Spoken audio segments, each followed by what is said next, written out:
Monologue. What's going on, man? It's your boy Team Doomis, host of the Monologue, coming to you live from PrimoSounds.com, number one internet radio website in the world, man.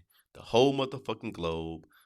Go ahead, give it a listen. It's all type of content, 24 hours, 7 days a week, man. All the dope content that ever exists, that ever shall exist, will be on that website, man. So if you ain't doing shit, go ahead to the website, man. Give it a listen. My show airs live on the website every 8 a.m. every Sunday. So please go ahead and give it a listen, dude. If you can't make that time, if it's just not a good time for you, I understand. YouTube.com, hit that search bar, type in Team Doomis. My channel will pop up. Go ahead, subscribe to the channel, dude. The best thing you can do. I have this show, on my previous shows, some stand up content for you there. I do it for you, man. I go ahead and do it for you. So just like, share, subscribe. Anything you see there, I will be very thankful for it. Um, shit. If you want to reach out to me, all my social media, Instagram, Twitter, at Long Live the Team, Facebook.com/Team Doomis.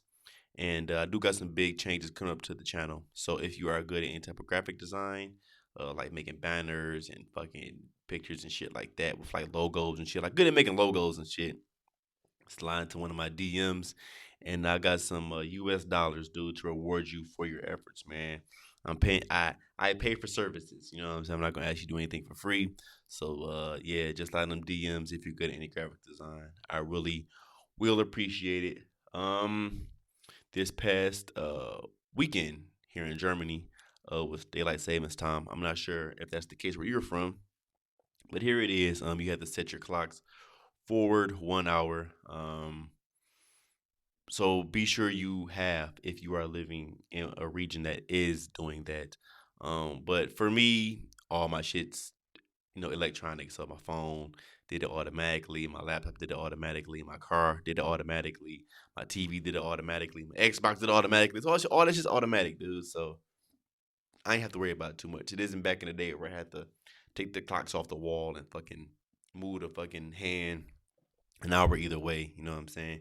And I'm pretty sure it's like that for most of you. And I'm pretty sure not only did the uh, all the clocks change themselves. I'm pretty sure during that time, uh, your Google search history got saved to a data bank somewhere, or your Snapchat selfies got saved somewhere. Maybe a conversation that you dropped the keyword and got saved somewhere. I'm not sure if you've noticed or not, but this past week, WikiLeaks dropped the bomb saying that the CIA can and probably has been spying on you through your electronic devices. It really wasn't news to me. I've been knew this, you know what I'm saying? If you have an iPhone, it's snitching on you pretty much. Um, so if you listen to this podcast, you are somewhere and you are cooking dope, you know what I'm saying? And maybe you have your iPhone next to you, maybe you have a smart TV around you. You're doing the wrong motherfucking thing, dog. Because those things can and will be used against you in a court of law. You know what I'm saying? Your electronic devices are snitching on you. They even got the new shit now where they got the thing that you just put in the middle of your house. It takes care of your lights for you, takes care of your temperature for you, raise lowers the temperature in your house. That thing snitching on you, dude. That's just one big ass snitch you got in your motherfucking house. That's all it's for. So pretty much anything that has a camera on it that can record you, that has a microphone that can listen to you, that's connected to the internet, it's probably used to spy on you. There's pretty much nothing that you can do to stop it from doing that, no matter how you configure your privacy settings. You know what I'm saying? They ain't gonna ask you that. It isn't gonna be a tab that says CIA. Do you want us to give you this shit? Probably not. You know what I'm saying? I'm sure that deep down in some user agreement somewhere when you bought that device, that it says, "Hey, can we fucking snitch on? I mean, can we spy on you?" You know what I'm saying? And you just buying that device probably says they can spy on you. So just be safe out here, man. I know that cell phones pretty much now are standard in any household. So it's like laptops, computers like that. That's all standard in any household. So just be careful. Don't cook your dope in front of your smart TV. Don't talk about any type of criminal dealings on your cell phone, stuff like that, dude. If you're doing that, get you a trap house and a motherfucking burner phone, dude, and you should be good. Uh, I had the homie Daniel Hernandez on the show last week. Excellent show. Go to youtube.com, check it out, man. Um, we talked about Remy Ma's diss track against Nicki. Whether Nicki will respond or should respond. Well, she did respond. Um, I think she could have kept this shit. It's pretty much just a run of the mill Young Money song. She reached out to Drake. She reached out to Wayne. She sent that "Hey Big Head" text to Safari, and she got her writing crew back together, dude. They came through. Apparently, she has a song that talks about Meek Mill, but this isn't a diss song. Another song talking about Meek Mill, and they released the diss verse. I want to say it wasn't even a diss track; it was a diss verse because the verse was her, and then she had Drake and Wayne on the other verses. I listened to her verse, even though I really didn't want to, because I think Nicki Minaj is garbage. But I did it for you guys though, just to see how it played out, how it sounded, and to me it was horrible. I am not a Nicki Minaj fan at all. Never have been. But it just wasn't memorable, dude. She really didn't drop anything. The only thing that she did that was smart was like turn this she tried to make a diss song into like not just a straight diss song. Tried to make it like a club banger or some shit to get radio play. Same thing that Drake did against me. That's how you know it. You know it has other people's hands into this. Uh, she put it on Apple Play, so I'm sure it's getting the stream numbers up. Somebody's getting paid for the stream numbers, and I'm sure it's trickling its way down to Nicki Minaj. Because, like Remy said, she has a shitty deal. I'm not sure if she has a shitty deal, but I'm sure she does. If you watch any of the biographies of the old groups of like the '90s, '80s, before then, they all had shitty deals, and you would see a scene in the movie where they open the check up and it checks for like $1 or some shit like that. And it happened to TLC. The TLC biopic was in there. The NWA biopic was in there. The New Edition, it was all in there. So I hope she isn't living like that. It seems like she has money, but everything isn't the way it seems always. But this track was shitty. The only thing that people can pretty much say with the whole Remy Nicki thing is Nicki has more mainstream fame and more money than Remy, which is both true. But as far as like diss tracks, the shit was garbage, man. And I'm sure Remy, she went and got her husband Papoose, and they in the lab somewhere, writing up a response, a third song back to Nicki. That's just how it is. You know what I'm saying? Everyone has ghostwriters these days. So it isn't no fucking mano y mano thing anymore. It's who has the better writers behind them. I'm not even a Remy fan, dude. So it's not like I'm about to go out here and cop the next Remy album or even stream the next Remy album. Not gonna happen. But I'm pretty sure that I know that Pat Poosing in to play with when it comes to bars. So I'm pretty sure that whatever we hear back from them will be fucking dope. Um, Even reports that Nicki was using heads of labels to fucking block uh the Sheether track from Remy to even block that from getting played and shit like that. If that's the case, then she fucking lost and she fucking know it. You know what I'm saying? But rap beef ain't what it used to be. If you want to get some real rap beef, you gotta listen to like the rap beef leagues. I'm like the battle rap leagues and shit like that. If you really want to listen to some real rap beef, this ain't beef. It's one sided. You know what I'm saying? Just that one person has fans. But Nicki did do with the comeback. I keep saying, I said it last week, the only comeback that I would be excited for Nicki Minaj if two things happen. One, she was writing her own shit, and two, she took out her motherfucking butt implants. If motherfucking flat, saggy booty Nicki Minaj with her own fucking bars made a comeback, I listen to that much. Not even a comeback because she never existed. But if fucking I wrote my own raps, I got a flat saggy booty. Nicki Minaj came out. I get a fucking solid listen. Other than this, it's the same shit that we didn't heard for the past decade, dude. Ain't nothing new from Nicki coming out, man. It's the same tired bars, blah blah blah, and that's why I'm over the this beef to me was dead before it started, dude. Remy versus Nicki. This is undercard shit, dude. This ain't no main event battle. This some shit that's like come on early in the fight, dog. Fight started at 8. This shit came on the motherfucking 7:50, dude. You probably missed that shit. You know what I'm saying? That's how early in the card this is. This ain't no heavyweight bout right here, dude. But I just I am looking forward to Remy's next uh track because I haven't heard a good Papoose diss track in a long time, and I'm thinking this was going to have some fire to it. I'm already on my last topic, so this show might not be too long, but I'm going to carefully choose my words here because I ain't trying to get drugged. Ben Carson, Secretary of Housing and Urban Development. He is a black man.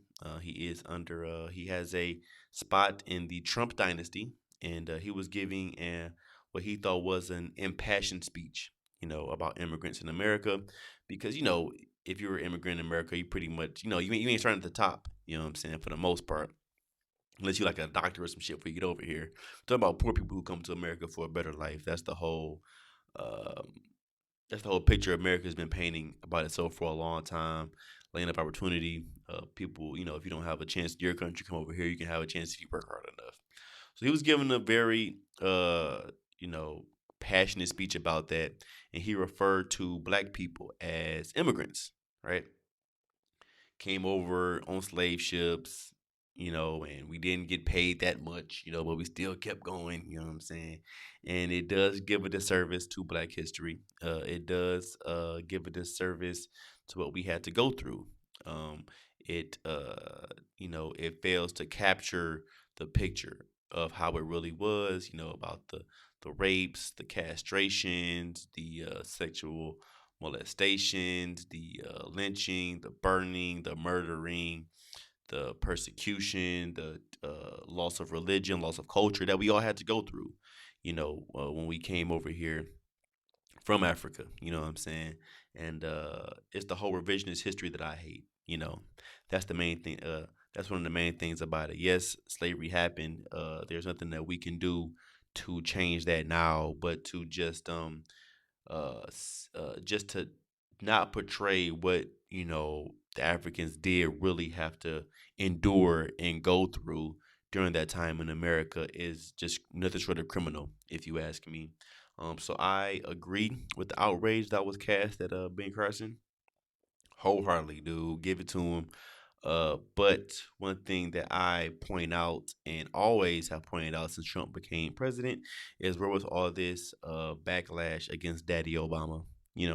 Because a speech similar to the one Ben Carson gave, former President Barack Obama gave a speech where he called black people immigrants as well, which really isn't a lie. If you just look up immigrants in the dictionary, it just says a person who moved from country A to country B and they're staying in country B. That's what immigrant is. But when Daddy Obama said this, he did not receive even a quarter of the backlash that Ben Carson received when he gave the similar speech. And the only thing I ask of people, and this really goes up to the people of color right here, is to don't let these political parties use and abuse you, man. Don't be out here as a hitman for a political party because they aren't hitmen for you. Don't be out here riding and dying for a political party because they're not out here riding and dying for you. You know what I'm saying? Um, don't be a fool. Just run to the Democrats every time you need something or every time you think there's a problem. They really don't care. All they care about is your votes. And once they get their votes, they just stop giving a fuck. They just stop giving a fuck. That's just how it is.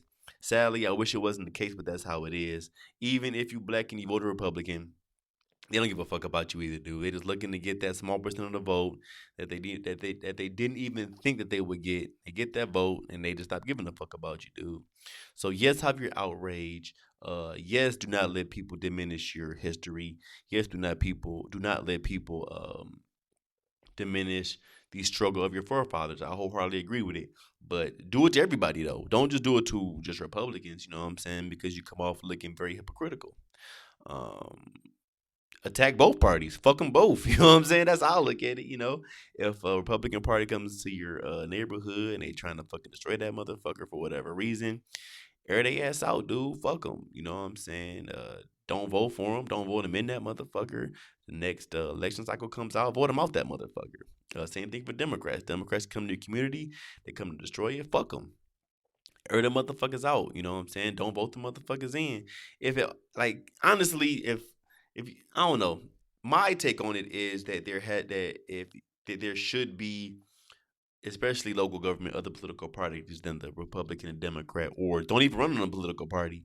Just find someone who wants to make a change for a better and vote that motherfucker in, man. He ain't gotta have no political party behind him. All he has the integrity to do what's right for his constituents. That's the only thing that matters, man. So don't let these whole Republican versus Democrat motherfuckers, have you out here looking like a fool, man. Cause they don't care. They honestly don't. The only person that cares about you is your mama, if you had a good one, and me. I care about you. You know what I'm saying? So vote for me, dude. Motherfucking, what year is it? 2020, 2024, dude. 2024.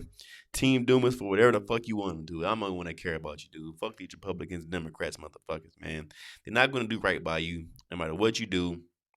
No matter how many people you send to those parties, dude, they're not gonna come back the same. You know what I'm saying? It's like when you send your girl to a motherfucking Trey Songz concert. You know what I'm saying? It might be a girl when she come back, but she's not gonna come back the same, dude. So, this has been an episode of the monologue. I hope you guys enjoyed it, and I will see you guys again next week. Peace.